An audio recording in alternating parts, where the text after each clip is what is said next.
So Dr. Han has a great presentation ready for you guys. I know, just judging by the room, how many people need this information. So I'm super passionate. Let me turn off my music. I am super passionate about this topic because those of you that do know me, well, I'll figure it out in a second. Those of you that do know me, I just went through surgical menopause a year ago. So I had to learn all about hormones. Dr. Han has really educated me about hormones and what a difference it makes to have them when you need them.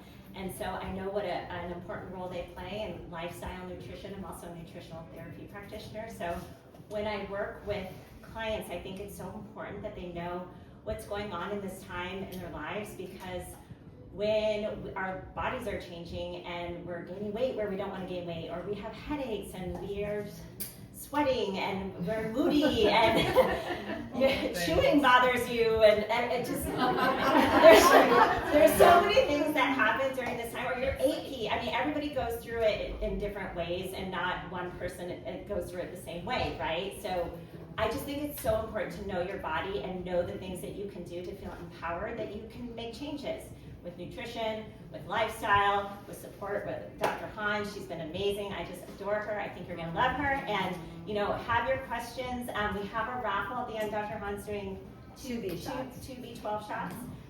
So we'll put it in here, and then we'll pull, and then she's gonna do her presentation, and any questions that you have afterwards. I think you're gonna have time for Q&A, right? Yeah. Okay, so let me turn off the music, and then I will collect them. I didn't put my name on it. No.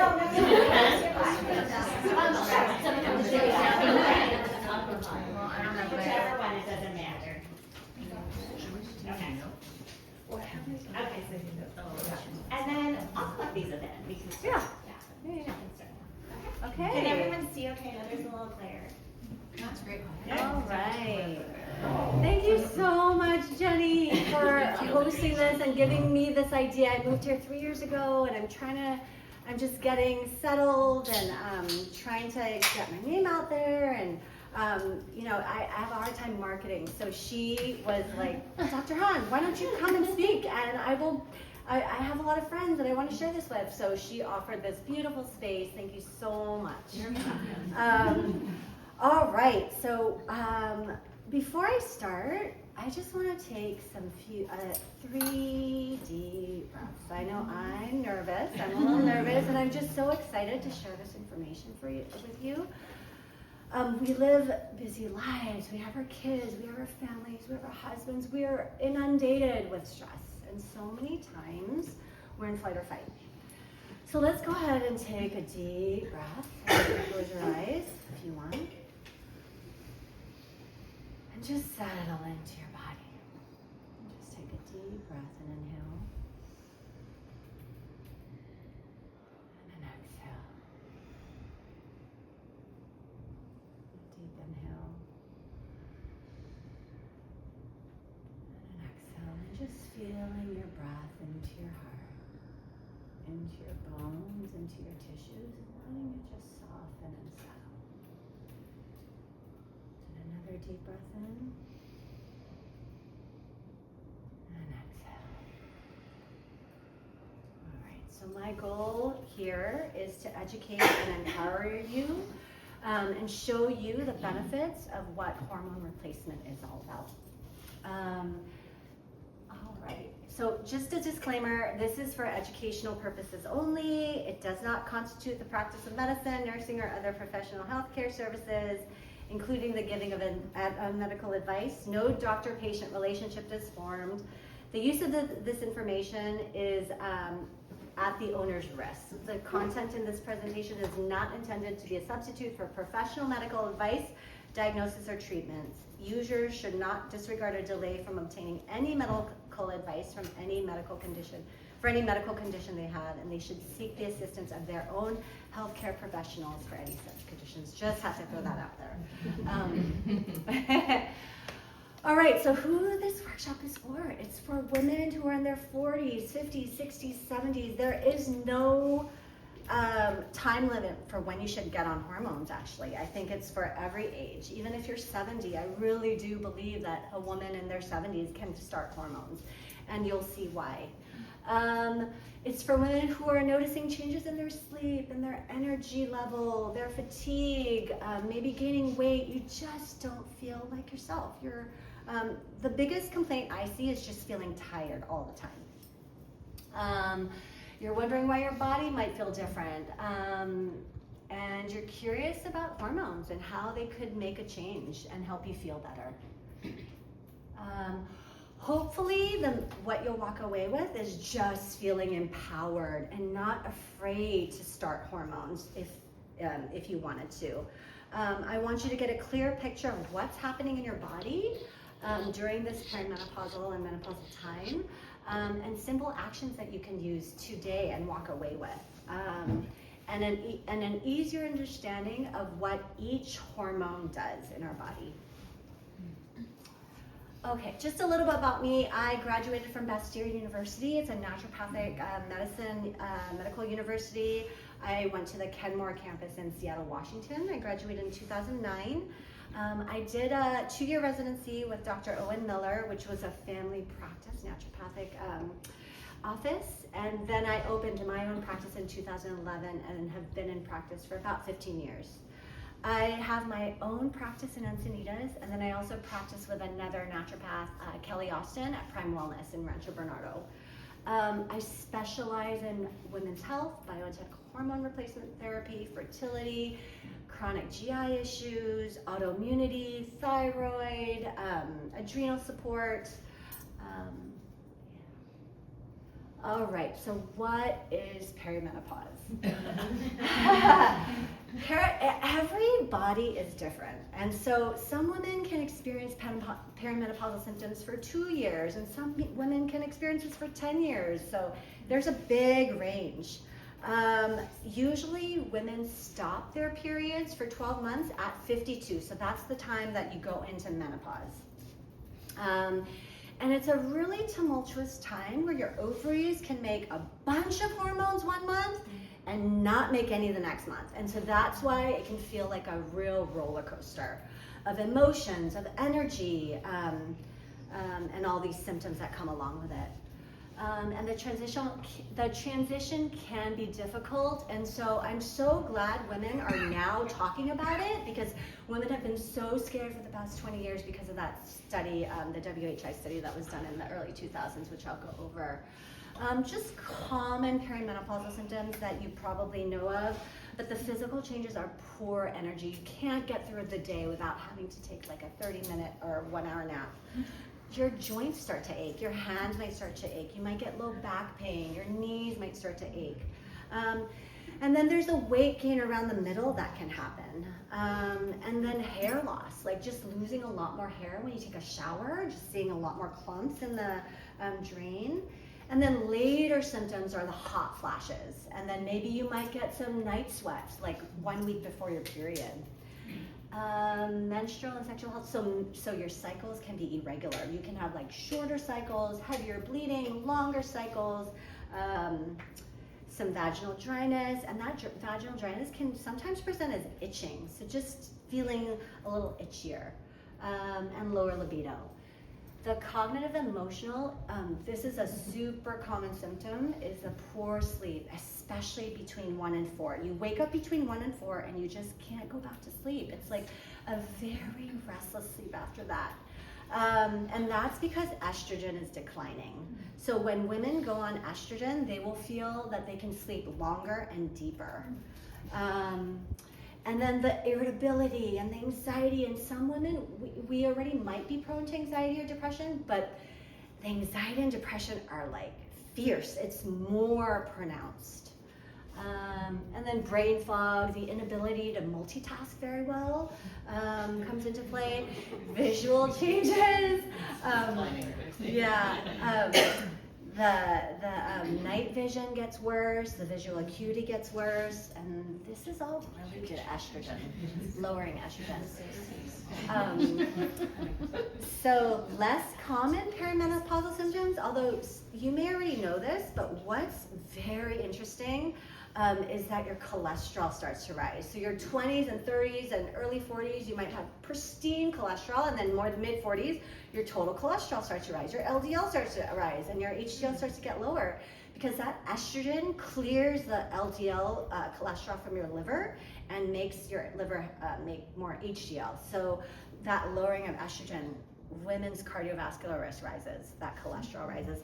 Also, estrogen helps make this chemical called nitrous oxide, which helps to dilate your vessels.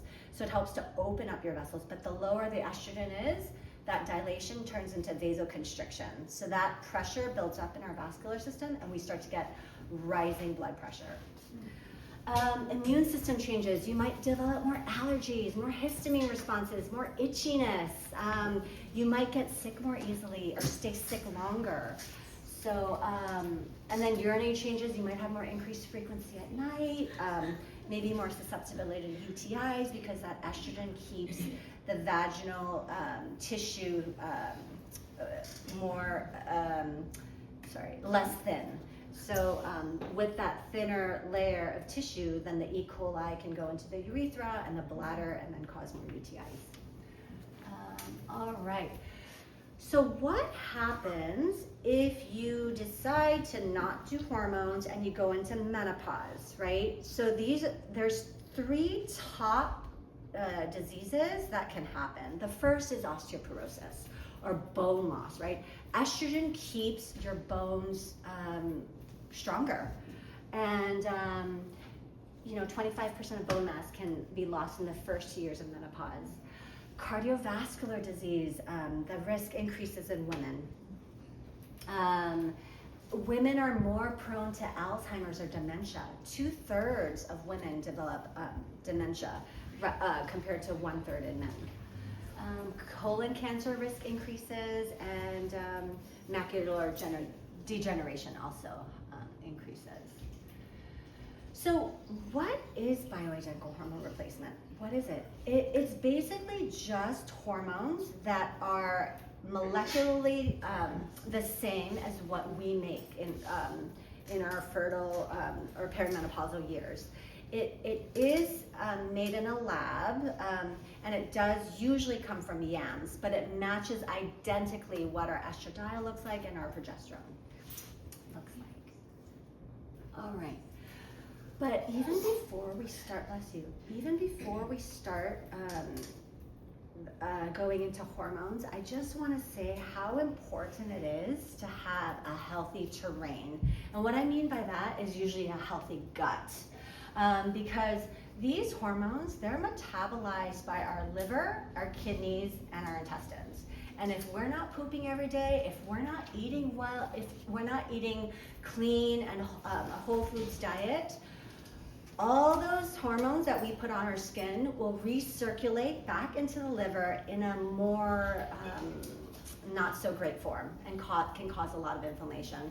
So cleaning up the gut and addressing your diet is so important. And if any of you struggle with diet or not knowing what to eat, I really, really highly recommend that you do consult with Jenny or a nutritionist, because The cards are here.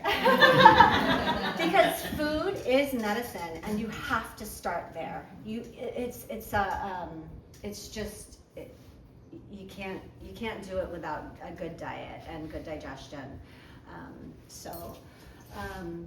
Before you even consider hormones, I just want to talk about the lifestyle foundation. So number 1 is hydrate, mainly with water, right? Half of your weight in ounces. So if you're 150, 75 ounces of water at least daily. Keep alcohol to 2 drinks weekly, just because it taxes that liver. You want to eat an anti-inflammatory diet, high in protein. Hello. Come on in, it's okay. High in vegetables and fiber. Good fats, and low grain, low sugar. We detox when we sleep, so it's so important that you get a good night's sleep. And the best hours are 10 p.m. to 6 a.m. And again, women in our age group, we have trouble sleeping. So getting on an optimal dose of estrogen, and maybe even taking some oral progesterone, which I'll go over in a little bit, can really help deepen our sleep and our sleep quality. Exercise. We do lose muscle mass as we age. It's just a given. Even if you supplement, we lose muscle mass. And even if we supplement with testosterone. So it's so important to really be doing resistance training and weight training versus cardio training. But great to do both. Let's see, stress management. Stress is so hard, right? That's the $1 billion question. I mean, we can eat a pristine diet, drink water, exercise, be on the optimal dose of hormones, but if we're chronically stressed, we can stay sick. So finding the right tools, whatever that is for you, right? For me, it's breath work, meditation, connection to nature, acupuncture, Chinese, or homeopathy, whatever that will calm your nervous system. It's a practice. And detoxification, which includes optimal gut and liver function. And if these foundations are not done, trouble can ensue. Things can go awry quickly, or eventually. All right, so what are the main hormones? The main hormones are estrogen, and estrogen is a group of hormones. There's 3 main types of estrogen. There's estradiol, which is the queen. That's what all bioidentical hormones are made out of, estradiol. And then there's estriol, which is great for the skin. So you might see face products now, moisturizers with estriol in them. But it's also great for vaginal atrophy or dryness because estriol, the skin has an affinity for estriol. It really likes estriol to moisten the tissues. And then estrone, this is a metabolite of estradiol, and that is the kind of bad estrogen. It's the one that can cause inflammation. Yeah, so we don't want this estrone really. Progesterone, you need progesterone. That is helpful for breast tissue. It's helpful for your bones. It's helpful to protect that endometrium from getting too thick because when you do go on estrogen, you're going to grow that lining in your endometrium. Estrogen's anabolic. It's a builder. It builds your bones. It builds your joints. It moistens your joints. It also thickens your endometrial lining. So that progesterone inhibits that lining from getting too thick. Even if you don't have a uterus, like if you have a hysterectomy, you still want to take progesterone because again, it helps with your bones and it helps with your breasts.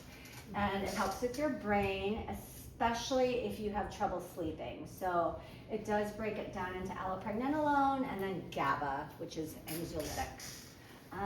Helpful for anxiety as well. Testosterone. Testosterone can be a nice add-on too. It helps with energy, metabolism, bone building, energy, libido.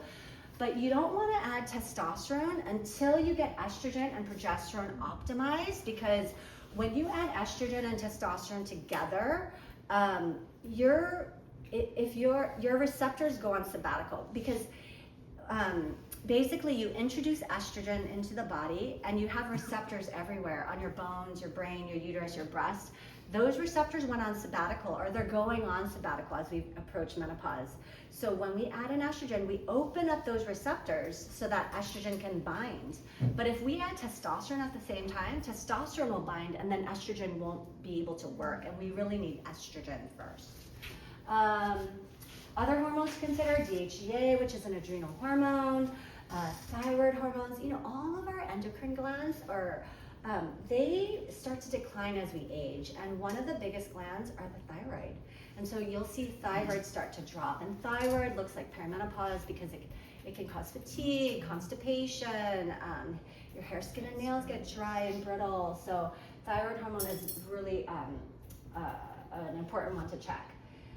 And then melatonin can be helpful. Sometimes, for me, I have my hormones on board, and then I have my progesterone at night. But sometimes I need melatonin to help me sleep. So sometimes you need it all, on top of the meditation before bed.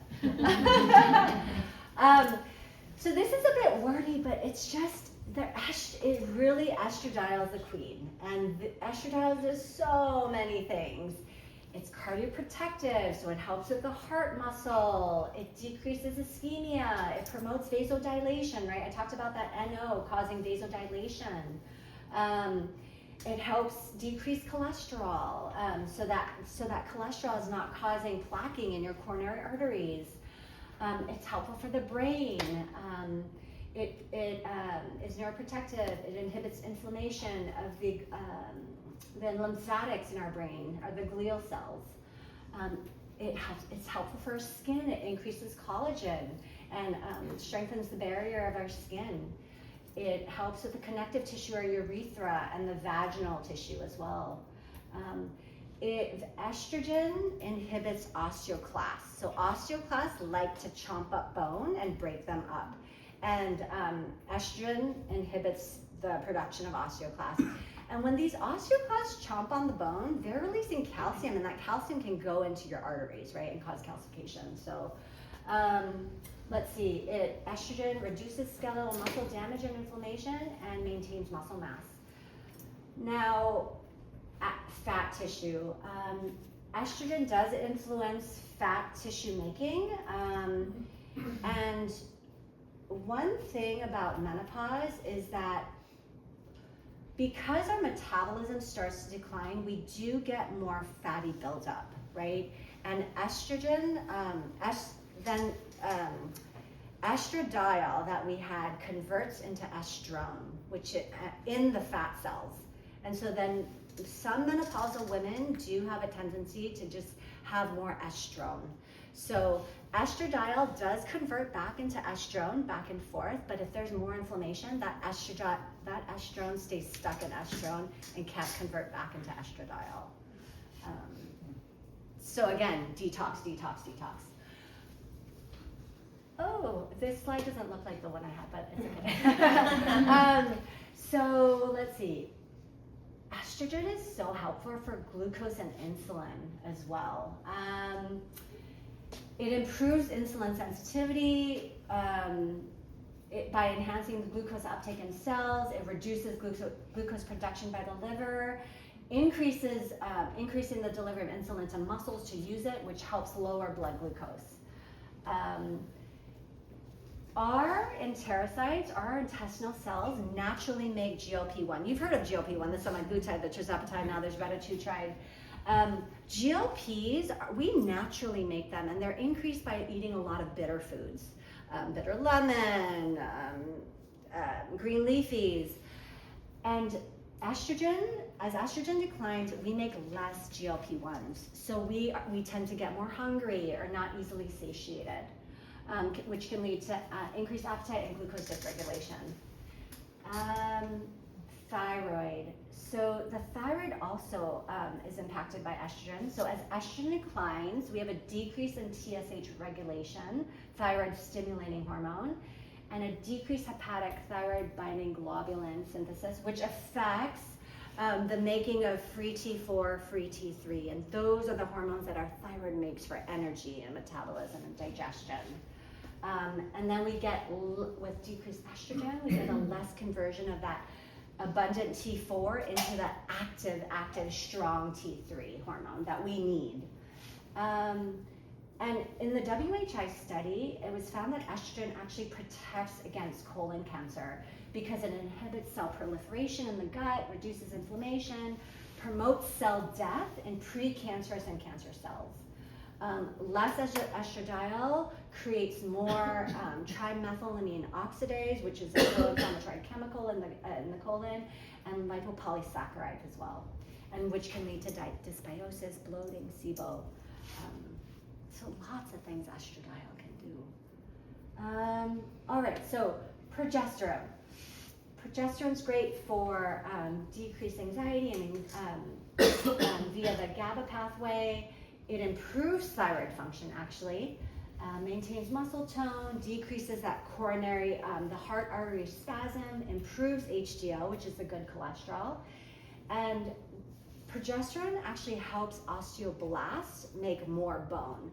So the beautiful thing with hormones and bone loss is that it helps the integrity of the inside of the bone. It helps to make the inside of the bone stronger, whereas women who have osteoporosis at 62 and they go on Prolia or Fosamax, it only hardens the outside shell of the bone, not the inside. So when they get a fracture or fall, it can mean trouble, you know, just because that shell is only hard, but not the inside of the bone.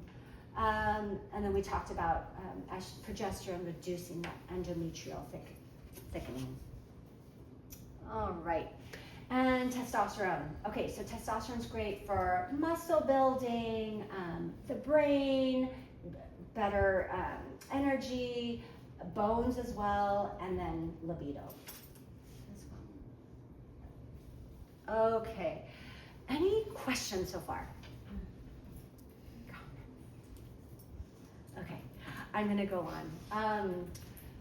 Okay, so how many of you have heard of the Women's Health Initiative, the WHI? Yeah, a lot of women come in and they're like, but isn't estrogen gonna cause breast cancer? And it was because of this study that was totally misrepresented, mispresented. So it was a study launched in 1991. Let's see, it involved over 161,000 women ages 50 through 79 who had not been on hormones.